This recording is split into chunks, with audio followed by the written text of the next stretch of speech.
Hey everybody, today we're going to talk about how you're not perfect, I'm not perfect, perfectionism, and how we can overcome it.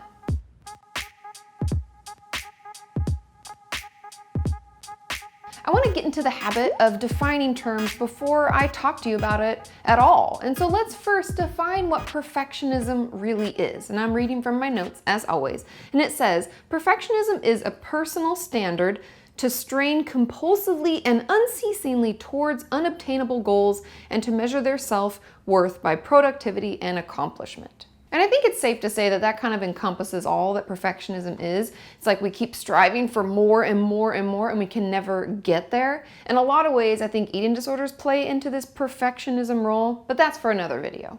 Now, there are many ways that perfectionism can invade our life, but the most common one that I see is in black and white thinking, or all or nothing thinking, meaning that we're either doing great and everything is perfect, but if there's one little slip up, it's all lost. So go from all to nothing, black and white. The next is being extremely critical of yourself or others.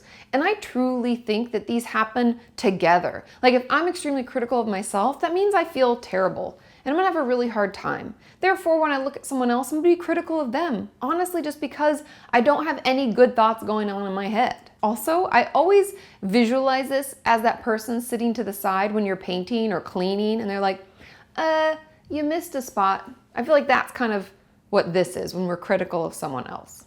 And another way that perfectionism can show itself, or another symptom that we may feel, is having unrealistic standards and goals, meaning that the things that we expect from people and ourselves are just, it's not obtainable, it's unrealistic. And that can lead us to feeling really bad or like no one's ever good enough for us, so we can feel very lonely. It can make it really hard not only on our relationship with ourselves, but on our relationship with other people.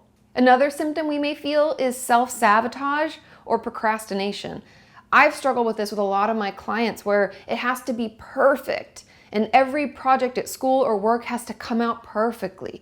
And so because that's just too much pressure on any normal person, they'll put it off and almost sabotage it, because then at the end they can say, well, I didn't really try, so it wasn't like my best effort. And that's hard. That's hard for us to grow. That's hard for us to do well in school and at work. And so it can be really, really difficult. And the last symptom I want to talk about is having low self-esteem or depression. And you can kind of see how that would happen if we have all these things occurring where we're really critical of ourselves and other people, if we have a strain on our relationship with ourselves and other people, and we procrastinate and we self-sabotage, if we have all this stuff going on, of course we're going to feel terrible about ourselves. We can feel really hopeless. And so that's why I'm going to help you better manage it. The first way we can manage that drive for perfectionism is to notice when it's happening. How do you feel? What is it that happens in your head? What do you tell yourself? What are things that you do? Behaviors around other people? What are those signs and symptoms we need to look out for? Because first, before we can even manage something, we have to know when it's happening.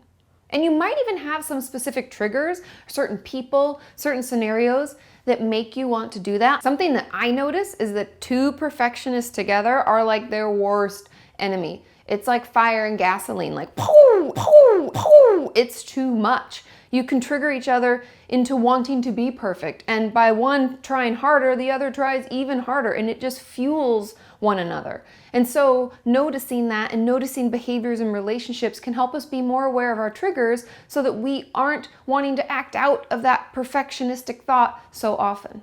And the second way we can better manage those urges, and I know you're not going to like this one, but it's allow yourself to not complete things fully or to leave them just not quite perfect. Like don't do that last little thing, or maybe don't do the extra credit on that one assignment. And I know this is gonna feel super uncomfortable, but that's a good thing, because then we're gonna take how we feel and we're gonna talk about it in therapy, to a trusted friend, or possibly just journal about it. This is really, really helpful. And this is something that I used to do because I used to be a super clean freak in college, and I would purposely leave things a little messy, as my therapist recommended, and then, consider the anxiety that I might feel or what's going on. And it really helped me understand where it was coming from and realize that it wasn't really that important. And I know that it may take you a while to get there, but giving yourself the time to process it through and know that it's okay for everything not to be perfect will make you feel so much better in the end. And the third way to better manage it, and I knew you saw this one coming, is to notice your self-talk and argue back when needed. Because if we're struggling with this and it's all or nothing, black and white, we know life's not perfect. We know we can't control everything, right? Therefore, most of the time, things aren't going to turn out perfectly. And if that's all we're wanting, that's all we're striving for, that's how we feel good about ourselves, we're going to feel like shit a lot, right? And so it's important to notice when things don't go perfectly, because most of the time they can't. What do we say? What's going on? And then I want you to argue back with a happy, positive voice. So if that voice is like, you're worthless, you can never do anything, I want you to argue back and say, no, I tried my best, and that's all that I am capable of. Everybody's only capable of doing their best, and I'm really proud of it. Whatever you can come up with, I want you to argue back. Don't let those negative voices or negative thoughts win. And the fourth and final way to better manage this is to delegate as needed. And what that really means is let people help you. Is someone else already running to the grocery store?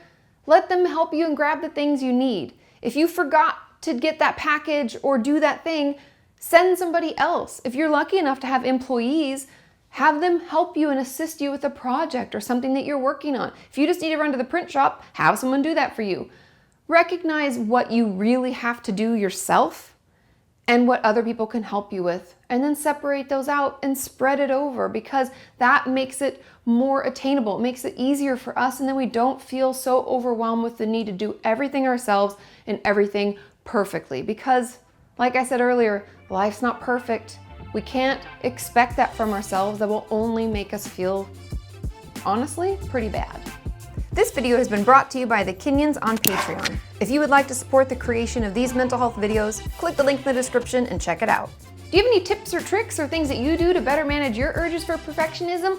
Leave it in the comments. Let us know. I would love us to learn more together about this, because I think so many of us struggle and we don't even really know how to talk about it, or even that it might be a problem. So let us know. Make sure you're subscribed and have your notifications turned on, and I will see you next time.